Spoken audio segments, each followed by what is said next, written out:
अधिक मासात, ज्याला पुरुषोत्तम मास असेही म्हणतात, भगवान विष्णूंच्या पूजेला विशेष महत्त्व असते. या पवित्र महिन्यात श्री व्यंकटेश स्तोत्र पठण करण्यासाठी इच्छेनुसार आणि क्षमतेनुसार 1, 5, 11 व 21 असे नित्यपठण करावे. जर तुम्हाला रोज जास्त वेळ देणे शक्य नसेल तर रोज सकाळी 1 वेळा स्तोत्र भक्तिभावाने वाचावे. 5 किंवा 11 वेळा म्हणजे लहान अनुष्ठान. अधिक मासाच्या काळात रोज 5 किंवा 11 वेळा पठण करणे खूप शुभ मानले जाते. 21 वेळा म्हणजे एक मंडळ विधी. जर तुम्हाला एखादी मोठी इच्छा पूर्ण करायची असेल किंवा करिअरमध्ये यश हवे असेल तर अधिक मासात रोज 21 वेळा स्तोत्र पठण करण्याचा नियम सर्वात प्रभावी मानला जातो. अधिक मासातील पठणाचे महत्त्वाचे नियम आणि कालावधी. अधिक मासाचे पूर्ण 33 दिवस रोज नियमितपणे पठण करावे. वेळ. पठण रोज सकाळी किंवा जर 21 वेळा करायचे असेल तर रात्री 12 वाजता आसन मांडून करावे. जर रात्री शक्य नसेल तर दिवसा कोणत्याही शांत वेळी करू शकता. दिशा. पठण करताना आपले तोंड पूर्व किंवा उत्तर दिशेला असावे. आणि त्याचा नियम. या संपूर्ण महिन्यात सात्विक आहार घ्यावा. मांसाहार आणि अल्कोहोल पूर्णपणे वर्ज्य करा. श्री व्यंकटेश स्तोत्रम. हरिः ओम.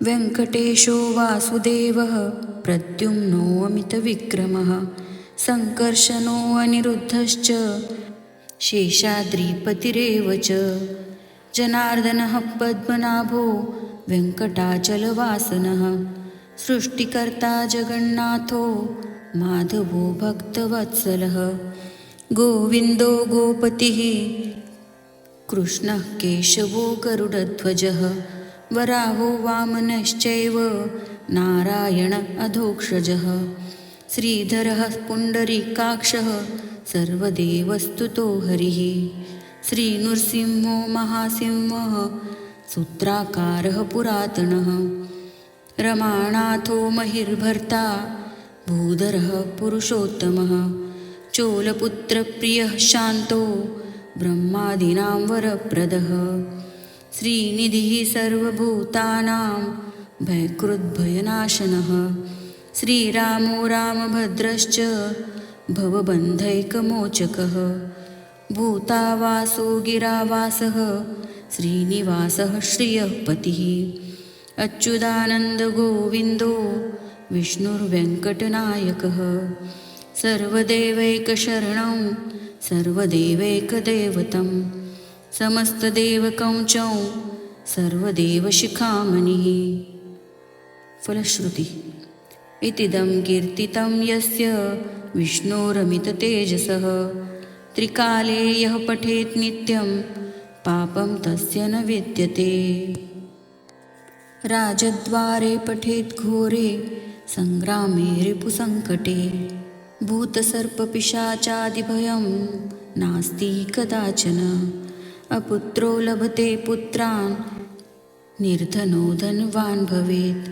रोगार्तो मुच्यते रोगात् बद्धो मुच्येत बन्धनात्.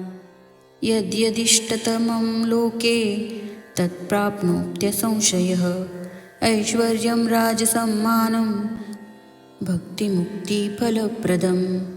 विष्णोर्लोकैकसोपानं सर्वदुःखैकनाशनं सर्वैश्वर्यप्रदं नृणां सर्वमङ्गलकारकं मायावी परमानन्दं त्यक्त्वा वैकुण्ठमुत्तमं.